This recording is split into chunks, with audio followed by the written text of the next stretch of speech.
Are you a speaking, collecting ninja? Are you a collection ninja? Are you collecting proof of your speaking? Are you? Here's the thing. Think about this. If you want to get paid as a speaker, you want to get booked for those big conferences, you want to truly own your domain, are you visible? Can people easily go on YouTube and find you? Can they easily go on Instagram and find you? Can they go on the website and find you speaking? Can they see proof of your speaking? If they can't, you're missing a trick. If they can, great.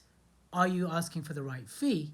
If you can. But if you can't, if people cannot find you, how are they going to book you? How are they going to book you? How are they going to pay you? And I'm going to carry on doing this with my finger until I get my point across.